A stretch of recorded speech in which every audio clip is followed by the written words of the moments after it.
आनंदाची वार्ता दादाला सांगण्यासाठी निघालो.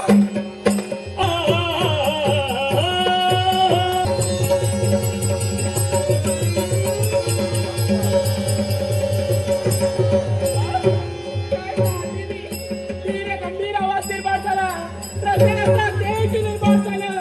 आणि या तेजात मी काय करते, मी कोण आहे, मी कोण आहे, कुणी मला जन्म देण्याचं कर्तव्य केलंय, कोण माझी मातृदेवता आहे, कोण माझी पितृदेवता आहे. देवीच्या नजरेला मी चार दिशेला मी पाहते. माझ्या मस्तकात सैमान घालणाऱ्या प्रश्नाची उत्तर मला कशी मिळणार आहे.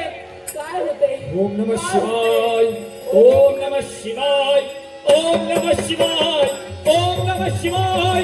कर्पूर गौरम करुणावतारम संसार सारम भुजगेंद्रहारम सदा वसंतम हृदयारविंदे भवं भवामि सहितं नमामि. हर हर शंभो शंभो शिव महादेवा. कर्पूर गौरम करुणावतारम संसार सारम भुजगेंद्रहारम सदा वसंतं हृदयारविंदे भवं भवामि सहितं नमामि. हर हर शंभो शंभो शिव महादेवा. ओम नमः शिवाय, ओम नमः शिवाय, ओम नमः शिवाय, ओम नमः शिवाय, ओम नमः शिवाय, ओम नमः शिवाय, ओम नमः शिवाय, ओम नमः शिवाय. राम राम राय समग्राम. आवाज हा लक्ष्य प्रकाश, हा लक्ष्य प्रकाश. कोण? एक देवी प्रभार तेजोमय व्यक्ती माझ्या नेत्रासमोर मला दिसू लागले. कोण आहात तुम्ही? या विश्वाचा आदिदेव, हा, या विश्वाची लयकर्ती देवता शंभू महादेव आज कैलासाचा त्याग करून या दक्षिण दिशेला 3 सागरांच्या संगमावर तुझ्या भक्तीवर प्रसन्न होऊन मूर्तिमंत स्वरूपानं तुझ्या समोर अवतीर्ण झाली आहे. हे आदिदेव हो, मी बोलायला निसकामी. कल्याण वस्तू, सांगा देवा. कल्याण वस्तू. माझ्या मनात प्रश्नांची प्रश्नावली निर्माण झाली आहे. मी म्हणजे कोण, माझा जन्म कसा झालाय, कुणी मला जन्म देण्याचं कर्तव्य केले, या माझ्या प्रश्नाची उत्तरं द्या म्हणते ना. तुझ्या मनात असंख्य प्रश्न आहेत. मग ऐक तुझ्या प्रश्नाचं उत्तर. तू म्हणजे माझ्यासाठी कोणी फरकी नव्हेस. अगं तू सामान्यही नव्हेस. तू या विश्वाची पराशक्ती आहे. पराशक्ती नव्हे तर तूच भगवती आहे. भगवती दक्षाच्या उदरी जन्मलेली दाक्षायणी आहे. दाक्षायणी. आणि या तुझ्या जन्मातून केलेला पुण्याचा संचय, हा. तो पुण्याचा संचय अक्षयी आहे. आणि म्हणून हा जो तुझा जन्म आहे, या जन्मात तू पुण्याक्षी आहे. पुण्याक्षी. पुण्याक्षी आहे. पुण्याक्षी. पुण्याक्षी आहे. पुण्याक्षी. पुण्याक्षी आहे. तेव्हा तू माझं पुण्याक्षी म्हणून नाव ठेवलास. खरोखरच मी धन्य झाले. एवढंच नाही, हा जो तुझा जन्म आहे, या जन्मात तुझ्या हातून एक विश्व कार्य घडणार आहे. हा. साऱ्या देव देवतांना सहाय्य तू करणार आहेस. मग जबाबदारी तुझ्या मागची आहे. आणि म्हणून या जन्मात तुझ्या हातून घडणाऱ्या महत्वाच्या कार्यामुळे ते विश्व कार्य सतेज राहील, धर्म कार्य सतेज राहील. देवा, हा? देव कार्यासाठी मी झटेलच झटेल. पण आज माझ्या मनात इच्छा निर्माण झाली इच्छा आणि त्या माझ्या इच्छेची पूर्तता माझ्या देवाने करावी असं मला वाटतंय. थोडीशी तुझी महत इच्छा आहे. एकच, तूच म्हणालास तू आदिदेव आहेस आणि मी विश्वाची पराशक्ती आहे. तुझं आणि माझं नातं हे जन्म जन्मांतराचं आहे. मग देवा, या जन्मात सुद्धा मला तुझ्याशी विवाह करायचा आहे. मला तुझ्याशी विवाह करायचा आहे. मला तुझ्याशी विवाह. इच्छित मनोरथाय सफलास कल्याण बसते. आता मी तुला काय म्हणाल, तू माझ्यासाठी कोणी परकी नव्हेस. नव्हे तर आपलं नातं जन्मोजन्मांतरीच आहे. अगं शक्ती वाचून शिव पूर्ण आहे. जिथं जिथं शक्ती आहे तिथं तिथं शिव आहे. म्हणून तुझ्या मनातील इच्छा या विश्वाचा आदिदेव अगदी अल्पावधीतच पूर्ण करेल. अल्पावधीतच पूर्ण करेल. हे खरं आहे? ते याच दक्षिण दिशेला याच ठिकाणी 3 सागरांच्या संगमावर अरे वा वा वा. विश्वाचा आदिदेव म्हणजे शंभू महादेव हा. आणि पुण्याक्षीचा लग्न सोहळा, सर्व देवदेवतांच्या उपस्थिती, अगदी थाटामाटा दोई अगदी थाटामाटा दोईला समाज आशीर्वाद तुझ्या मुखातून पडलेले शब्द म्हणजे सूर्यप्रकाशाप्रमाणे तेजस्वी आणि सत्य आहे याची खात्री मला वाटते. तुझा केवळ कृपा आशीर्वाद सदैव माझ्या पाठीशी असू द्या, सदैव माझ्या पाठीशी असू द्या. या देवाचा आशीर्वाद आहे कल्याण वस्तू कल्याण वस्तू त्याचे पाय माझे चित्ती, त्याचे पाय माझे चित्ती, त्याचे पाय माझे चित्ती, त्याचे पाय माझे चित्ती, त्याचे पाय माझे चित्ती, त्याचे पाय माझे चित्ती, त्याचे पाय माझे चित्ती, त्याचे पाय माझे चित्ती. शिव भोळा चक्रवर्ती, शिव भोळा, शिव भोळा, शिव भोळा चक्रवर्ती, शिव भोळा, शिव भोळा, शिव भोळा चक्रवर्ती.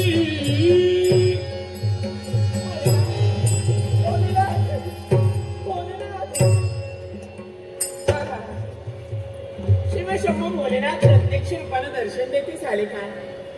मी म्हणजे कोण याची कल्पना माझ्या देवाने मला करून दिली आणि काहीशा अवधीनंतर देवांचा आणि माझा विवाह होणार आहे. हे आनंदाची गोष्ट आहे.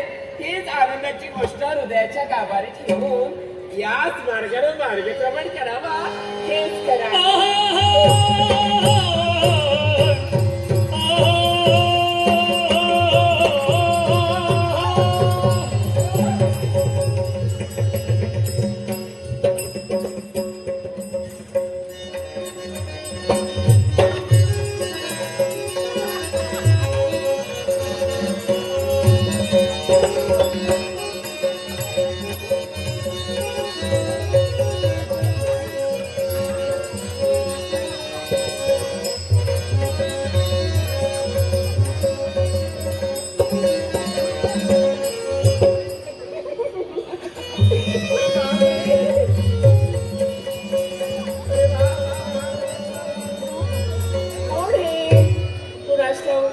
असू द्या, अनोळखी व्यक्ती आहे, चौकशी करणं कर्तव्य आहे. अहो नमस्कार. अहो म्हटलं नमस्कार. अरे देवा, फार वाईट झालं. देवानं अगदी धड दाखवून देवा दिला, पण देव यांना वाचा द्यायला विसरला. काय तुला काय वाटलं माझी वाचा बसली, माझी वाचा कोणी ओढली? मला बोलता येत नाही.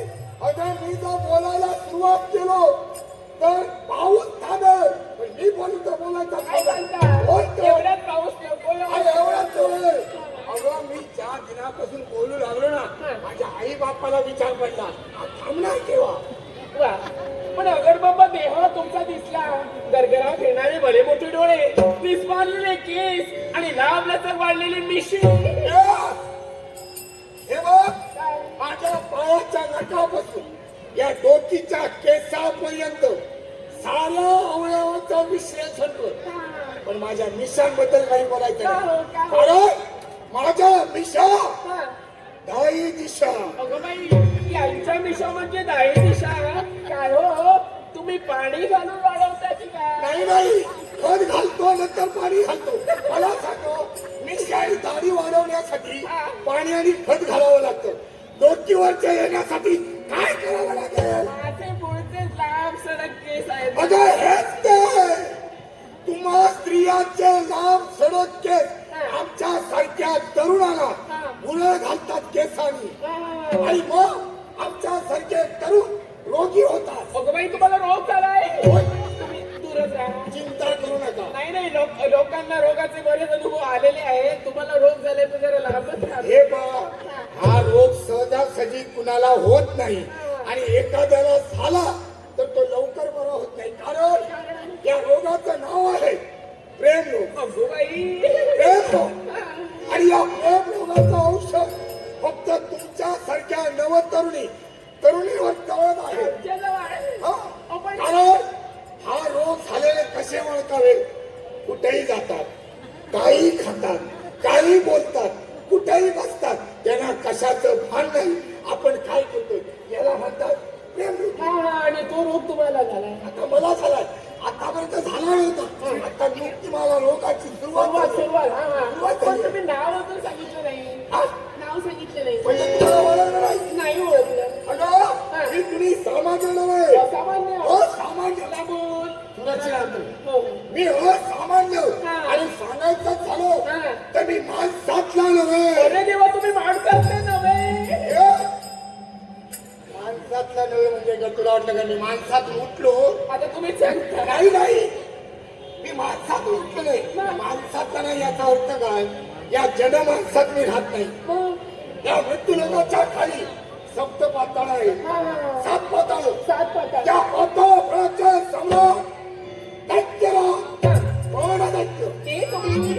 तो मी नव्हे. अरे देवा. ते आमचे दादा. दादा. त्यांचा कनिष्ठ भाता. मी स्वतः केतू दैत्य. केतू दैत्य.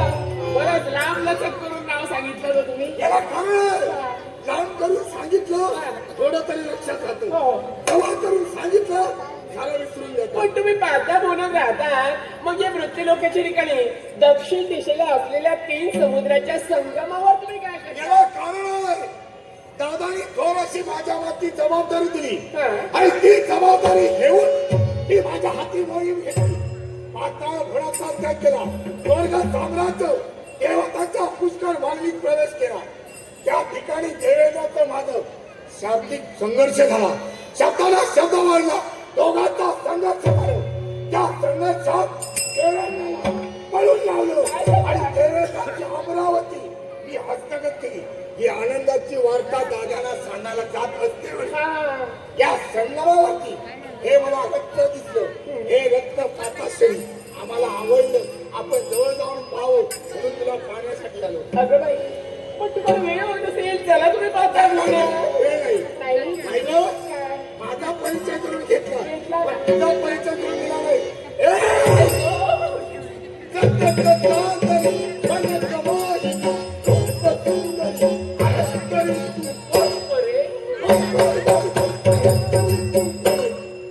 आता हे बरे होते अचानक यांना झालंय काय काव्य करू लागले. आणखी थोडा वेळ जर बोलत राहिलो तर नाचू लागतील गावं लागतील हे सांगता येत नाही. काव्य करणं हा. हे माझा हक्कमुळे आहे. हा. त्यापेक्षा मी कवितेवर प्रेम करतो. कुठल्या कवितेवर? नावाची नव्हे. हा. नावाची कविता नव्हे. मला कविता करण्यावरती प्रेम आहे. आणि काय माहित आहे तुझ्या सारखी जर तरुणी जाती तरुणी अशी बारकट दिसली मला बरंच काही करावं असं वाटतं. अच्छा बारकट सुंदर स्त्री दिसली की तुम्ही पुढे जाता आणि बळकट स्त्री दिसली की तुम्ही पळून जाता. नाही, नाही, नाही. हे असं नाही. तुझ्यासारखी बारकट अशी देखणी लावण्याची लतिका अशी गौर रंगावरती दिसली तर तिच्या मागे उभा राहतो. तिचा पती म्हणून रक्षण करतो. आणि समजा तुझ्यापेक्षा साधारण जाड असली तर तिच्या पुढे उभा राहतो. तिचा भाऊ म्हणून रक्षण करतो. किती जरी फिरवून सांगितलं तरी अर्थ तोच होतो. पण काय गं? नाव माझं पुण्याक्षी. पुण्याक्षी. पुण्याक्षी. हा. आवडलं सावकाश. आपलं नाव हा. आणि आपण पण काय गं पुण्याक्षी काय? आता मला सांग योगायोगानं तुझी माझी भेट झाली. हो. आजचा दिवस आजची जागा एवढी चांगली म्हणावं लागेल आणि आज आमचं पुण्य कुठतरी फळाला आलं. आलं. ही पुण्याची आमच्या समोर उभी राहिली. आलं. हे आमचं पुण्यच आहे. खरंच आहे. पुण्य केवळ आज मला कळलं. काहीतरी पुण्य तुमच्या गाठीला असेलच असं हो, वाटतं. हो. मला वाटतं हे कालच येते मी पुण्य केलं हा. ते आज माझं फळ नाही कालचं काय सांगू नका आजचं सांगा काय. तेच म्हणतोय त्याला. आता मी काय म्हणतोय बोला ना. समजा माये ममतेची माणसं मिळाली हा. तर काय विचारतात तुझ्याजवळ धन द्रव्य ऐश्वर्य संपत्ती किती आहे कोण विचारतात काय? नाही. लग्न झालेलं असेल तर त्याला काय विचारतात काय? काय रे बाबा तुझी मुलं बाळ बरी आहे हो. नसेल तर तो नाही सांगतो. हो. असली तर आहे तू सांगतो. हा. आणि समजा समजा तुमच्या आणि माझ्यासारखा तरुण किंवा तरुणी मिळाली तर काय विचारतात काय रे लग्न कार्य झालं की नाही. आता झालं तर होई म्हणे हो. नाही तर नाही म्हणे. हो. तेव्हा मी तुम्हाला विचारतो तुमचं हो झालं काय ते काय ते दोघांचं करतात ते दोघांचं काय? शिवमंगल सावधान लग्न लग्न माझं हो नाही हो नाही.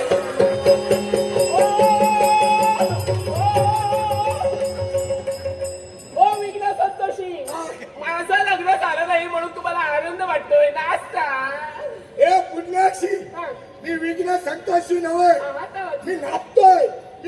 आपण त्याला आनंदी झालो का? काय तुझं लग्न झालं नाही म्हणून. नाही झालं तुझं लग्न झालं नाही, मी अजून केलं नाही. असे मी केलं असतं तर झालं असतं. हा. आता तुमचं झालं नाही, नाही. मी केलं नाही.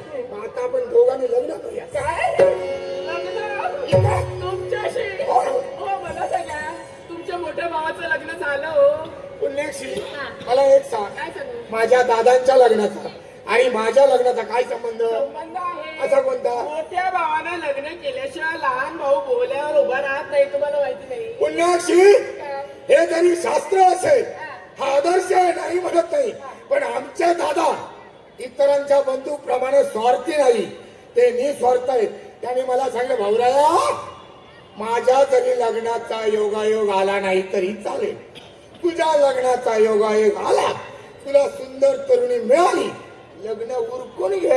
याला कार्य साधूपणे म्हणतात. होय. आणि ते कार्य साधण्याचा प्रयत्न तुम्ही करतात, पण तुमच्या मनात माझ्याविषयी प्रेमभावना निर्माण झाली, पण माझ्या मनात तुमच्याविषयी कोणतीच भावना नाही. पुण्याक्षी आणि म्हणूनच मी तुम्हाला सांगते, ज्या मार्गाने आला त्या मार्गाने चला. पुण्याक्षी मला कळतंय, स्त्रियांच्या मनात जरी प्रेम असलो तरी त्या पुरुषासमोर सजासजी व्यक्त करत नाही, कारण स्त्रियांच्या अवतीभोवती लज्जेची कुंपणं असतात. आम्ही पुरुष सरळ मुखाने आमचं प्रेम व्यक्त करतो. आणि दुसरी गोष्ट, आता जरी माझ्याबद्दल तुझ्या अंतःकरणात प्रेम नसलं तरी चालेल, लग्न झाल्यावर होईल प्रेम. हो, स्त्रियांविषयी बराच अनुभव यांना दिसतोय, पण तुम्ही माझ्या फल्लात पडू नका, कारण मी म्हणजे कोण तुम्हाला माहिती नाही. मी म्हणजे धगधगती आग आहे, आणि त्या अग्नीशी खेळ करण्याचा प्रयत्न कराल, जळून भस्मसात झाल्याशिवाय राहणार नाही. हे पुण्याक्षी, तू कोण आहे हे मला जाणून घ्यायचंय. आणि तुझा अग्नी असेल तर तुला मिळत असते, त्या अग्नीत माझा जाऊन भस्म जरी झाला तरी चालेल, पण तुम्हाला होईल. तुमच्या बोलण्यावरून आता मला कळणार, वृथा ऋषी समुद्रेषु वृथा तृप्तस्य भोजनम वृथा दारम समर्थस्य वृथा दीपो दिवापचार. अथांग सागरात किती जरी पाणी ओतण्याचा प्रयत्न केला तरी त्याचा काही उपयोग होत नाही. भोजन करून तृप्त झालेल्या माणसाला पुन्हा पुन्हा भोजन वाढण्यात ज्या अर्थी अर्थ नाही, त्या अर्थी वासनेला बरबटलेला तू. मी किती जरी ज्ञानाचा उपदेश केला तरी तुझ्या पालत्या घड्यावरून पाणी चढणार आहे रे. हे पुण्याक्षी, या सागराचं पाणी उसाळतंय, या सागराच्या पाण्याची लाटं किनाऱ्याला जाऊन आपटतात. या सागराला दुसऱ्या पाण्याची गरज नाही. तुझा दुसरा प्रश्न, जर का तुझ्यासारख्या तरुणीला पुन्हा पुन्हा जर भोजन वाढिलं तर भोजन करण्याची सवय या तुला आहे. आणि तिसरा प्रश्न, ज्या गुरुनं मला ज्ञान संपादन करून दिलंय ते ज्ञान माझ्यासाठी जीवनात पुजलंय, तुझ्या ज्ञानाची मला गरज नाही. हे तू दैत्य, मी केलेल्या उपदेशांचा तू धिक्कार करतोय. सावधान, धिक्कार मनसा हे ना, धिक्कार मनसा हे ना, धिक्कार मनसा हे ना. अपमान सत्यते विषसवती जीवना, अपमान सत्यते, अपमान सत्यते, अपमान सत्यते विषसवती जीवना. अचर करुणासते वचने काढला, अचर करुणासते वचने काढला. धिक्कार मनसा हे ना, धिक्कार मनसा हे ना, धिक्कार मनसा हे ना. सोडवीन पदिनी अहंकारी भावना, सोडवीन पदिनी, सोडवीन पदिनी अहंकारी भावना. आवाज वरवा मानापमाना, आवाज वरवा मानापमाना. धिक्कार मनसा हे ना, धिक्कार मनसा हे ना, धिक्कार. तुला टमाटर उतरून घेऊन जाईल. श्रेष्ठ, या जन्मावर या जगण्यावर शतदा प्रेम करावे. या जन्मावर या जगण्यावर शतदा प्रेम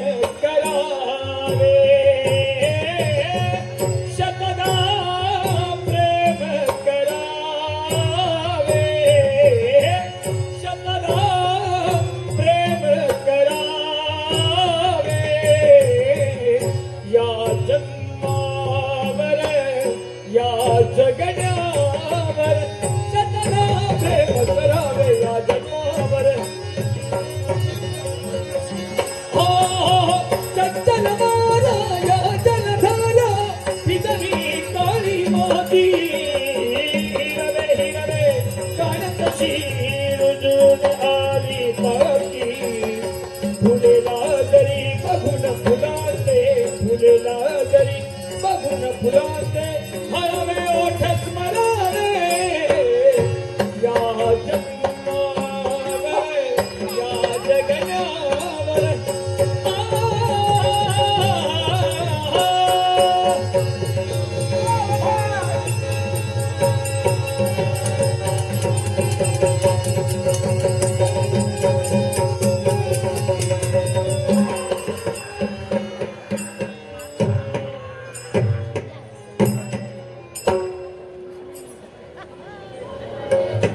वारे की तू दैत्य.